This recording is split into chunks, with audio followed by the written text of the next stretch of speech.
혹시 살면서요, 뭐 딱히 큰 사고나 불행 같은 건 없었는데 이상하게 늘 마음 한구석이 텅 빈 것 같고 꼭 투명한 유리벽 하나를 사이에 두고 세상을 보는 것 같은 그런 느낌 받아보신 적 있나요? 오늘은 바로 그 미묘하지만 사실은 아주 깊은 종류의 정서적 고통, 보이지 않는 상처에 대해서 한번 이야기해 보려고 합니다. 자, 이 문장으로 오늘 이야기의 핵심을 바로 파고 들어가 보죠. 이 말이 정말 오늘 우리가 다룰 모든 걸 담고 있는 것 같아요. 아이는 세상의 반응을 보면서 자기 자신을 배워가거든요. 근데 세상에 아무 반응도 없이 침묵하면 아이는 이 세상이 이상한가가 아니라 내 존재가 문제구나 라고 생각해버리는 거죠. 그럼 첫 번째 파트, 이름 없는 강정부터 시작해 볼게요. 왜 이렇게 많은 어른들이 도대체 정체를 알 수 없는 이 공허함을 안고 살아가는지 그 이유부터 한번 들여다보겠습니다. 정말 많은 분들이 이래요. 겉보기엔 아무 문제 없이 사회생활도 잘하고 심지어 유능해 보이기까지 하는데 정작 본인 내면에서는 뭔가 아주 중요한 게 빠져 있다는 느낌. 진짜 내 감정과 연결되지 못하고 붕 떠 있다는 느낌을 지울 수가 없는 거죠.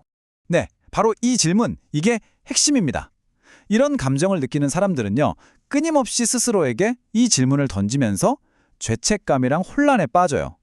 왜냐하면 기억을 아무리 더듬어 봐도 맞거나 굶거나 한 명백한 학대의 기억은 없으니까.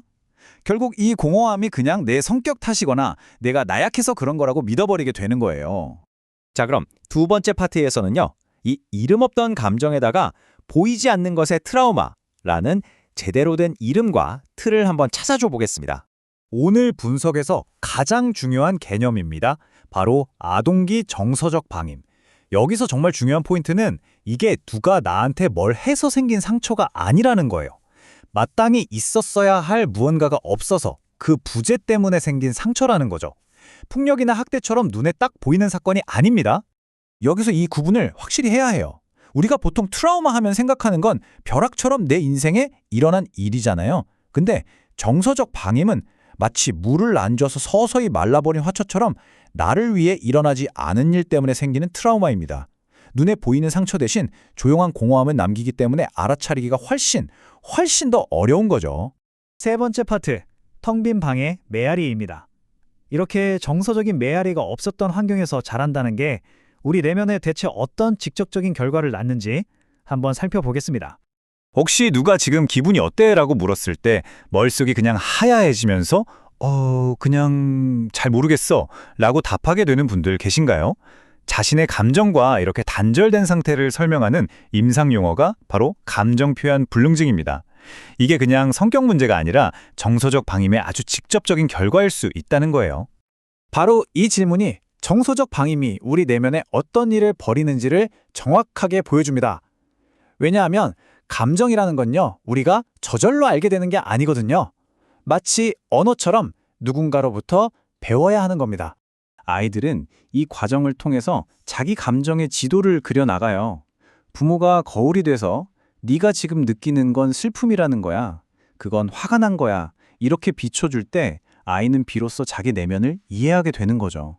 근데 만약에 이 거울이 없었다면 아이는 평생 자기 내면이라는 풍경 속에서 길을 잃은 채로 살아가게 될 수도 있습니다. 자, 네 번째 파트, 생존의 구조입니다. 이 파트가 정말 중요한데요.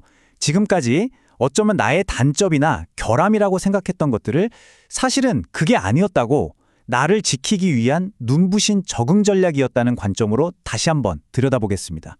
감정적으로 아무것도 돌아오지 않는 세상에서 살아남기 위해서 우리는 이런 갑옷들을 입게 된 거예요. 혼자서 모든 걸 다 해결하고 절대 남한테 도움 청하지 않고 어떤 상황에서도 괜찮은 척하는 거.